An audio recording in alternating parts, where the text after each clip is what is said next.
is a possible oil spill again in Oriental Mindoro. A fresh oil slick was spotted again near the town of Pola.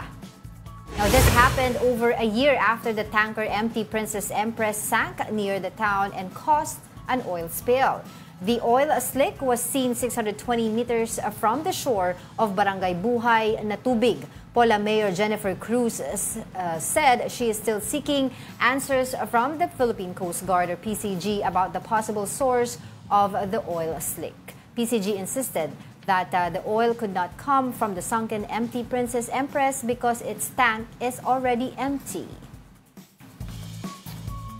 Oh, yan. Kasi akala nga nila baka daw doon pa dahil yung sunken empty princess nga. Pero nakuha na yun. Do you remember that? Oh, empty of course. Pero yung area kasi na yan, daanan talaga ng mga delivery vessels, mga oil tankers. So, pero kung may oil slick, I want to know kaya, gaano kalaki tong oil slick? Actually, yun nga yung sinasabi nila. Baka daw yung may dumaan, biglang nagka-leak.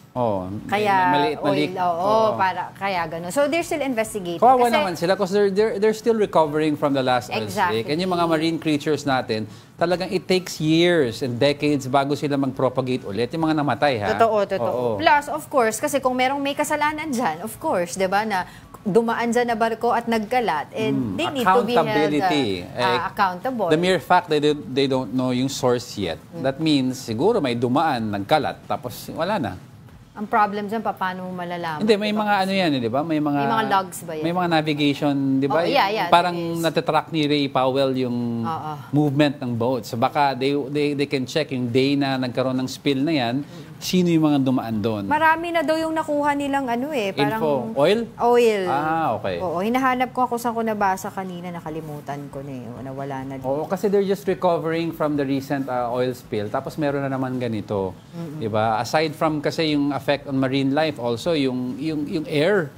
Diba? Nagko-contaminate yung... Saka yun nga, nakakalanghap na yung mga residente doon. Oo, dami na daw nagsialisa near that area.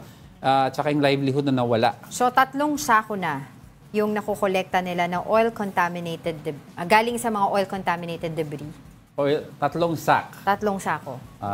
Okay. Sige. Alright, let's